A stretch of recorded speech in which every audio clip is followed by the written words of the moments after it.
it's like going to the dentist. You just want it over and done with and get told that it's all gone well. That's literally how I see playing Tottenham Hotspur.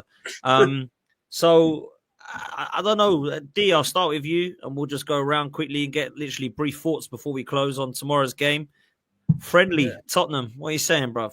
I agree with you 100%. There's no benefit to it whatsoever. Like you said, apart from money, whether we win, they figure us out a little bit more, and we get a bit lackadaisical for the next game because we've got them soon. We've got them in a few games.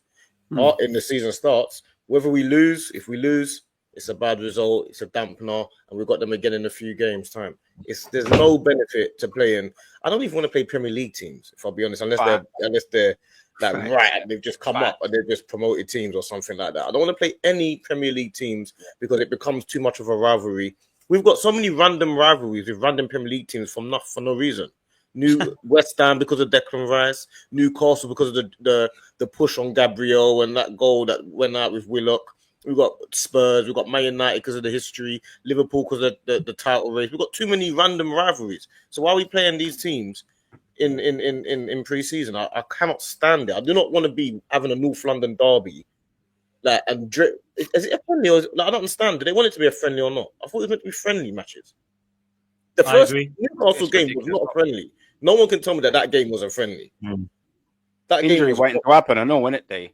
Injuries waiting to happen that North London derby. 100% injuries. If that gets feisty, that's an injury waiting to happen. There's only one way it can go. If it goes well, it's not going to be good for us because it's going to be a mentally draining and it's going to go into the game. If it goes badly, it's mentally draining. I don't understand it.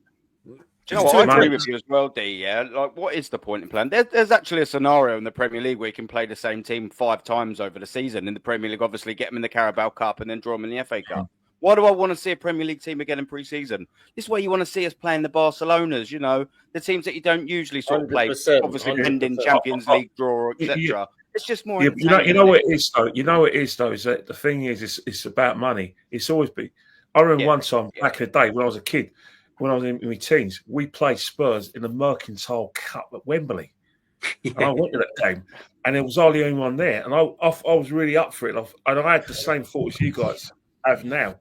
What was the point of that? But the problem is, with clubs like Arsenal, clubs like Premiership, it's all about the dough. And when you go to places like the Far East, where the Premiership is a big product, let's be honest, our cousins are brought, in the Far East, don't get to see us play live. They would love to, and it's their dream, and it's something that they'll be really excited about. But, the Premiership know that the TV rights that they can get from all these games, it's just money in the bank. And I think it's, pre-season games, it's never about the rest anymore. It's about making dough, mate. Because you think 100%. About it, you're not making any dough for about May, in terms of match fees from May up until July. So they're trying to make their dough back, and that's the problem we got in 100%. Football. Money talks, and especially when players want 300 grand a week, and the average players want 150. You have to play all these games and play all these tournaments to pay these players. So as much we should be playing Inter Miami, Messi's team, or Al Hilal, one of them Saudi Arabian teams. I'll let you know a secret. Let me secret. If Spurs and Arsenal play my back garden, I'm up for it. I'm going to get goose pimples. Spurs are. So this is the problem. How big's your garden there, Kenny? Jesus, I know the house is nice. The house is nice. His house. Come on, man. With a lot of them. Aaron, you can see his house behind him anyway. So I know, that's it. See what type of house he's He's playing the piano, he goes out and has a kickabout, doesn't he? Do you know what I mean? Hey, let's talk about the piano, Doggy D. If anyone knows about piano lessons, Doggy D was the only thing I'd be able to play. Oh gosh! Now, this game tomorrow, I could do without it. Can do without it. And what worries me with these sort of games is injuries. That's the last thing you need. The last thing you need is players rocking up and injuries and stuff like that. But yeah, it's all about money. And then you get football as a whole. And I'm not sort of just Arteta in tenure, but what I'm saying is football as a whole. Then you get managers saying about players being overplayed and halfway through the season they're burnt out and stuff like that. Well, stop going on all these world tours and playing all these physical matches before the season starts. I remember when Arsenal used to rock up against Barnet and players like pre-season friendlies like that. Boreham Wood, mate. Boreham Wood, yeah. Now we're playing Spurs in a North London derby. It's like, man, you know. And Newcastle. Don't forget we played Newcastle. Do you reckon, yeah? Do you reckon the players on both sides would have been told, listen, both, please, it's just a friendly? Do you think those words are being... Stricto, I hope so, man, because that's worrying for me, because if they start taking it as some sort of cup match and they all start steaming in and no.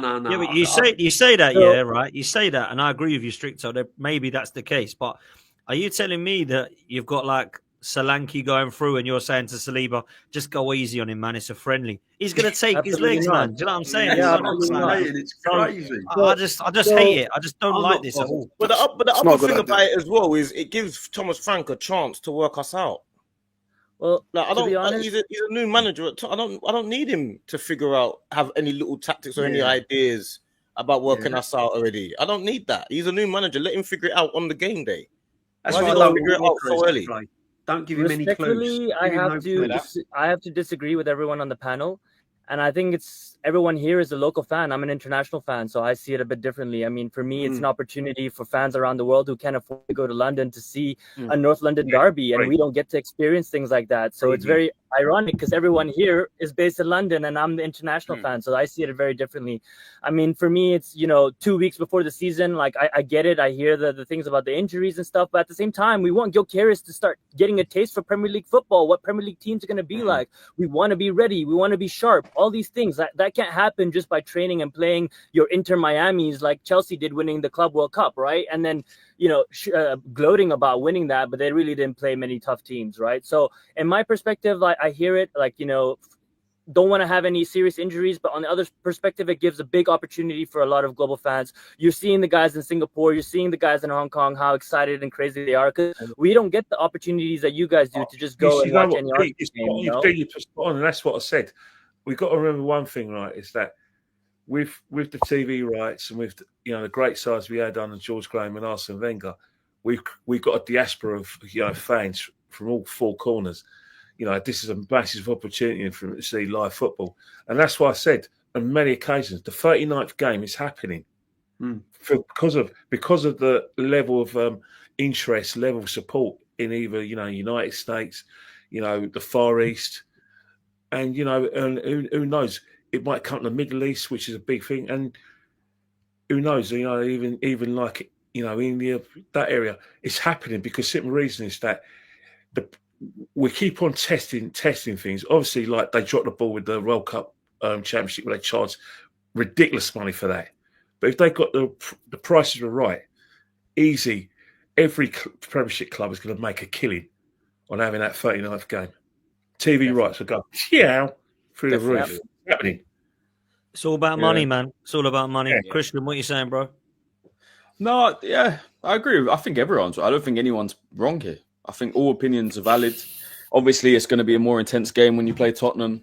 But like African Goon is saying, there are global fans that deserve to see Arsenal sometimes. And if that's the only way to do it, if it's a North London derby, then it is what it is. It is about money. Kenny's right there.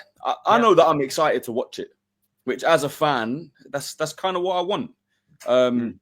In terms of being told to go easy, Newcastle definitely weren't told to go easy. I don't think there's going to be any different going into Tottenham tomorrow. And like I said, I'm excited to watch it. I hope no one gets injured. I hope Gyökeres gets minutes. But players can always get scores and pulls out the celebration. You know how crazy that's going to be. That's what we all want, man. Hey, for a man, I would have thought he shouldn't be doing that celebration. I don't care. I've been praying for my club to sign a top striker. I don't care. Kenny, careful! You're going to break your piano, Kenny. You're going to break your piano. Careful. We want to see it. Kenny, I need to see it. Yo, Kenny, what are you going to say when I next speak to you and lead judges, man? You're going to have words.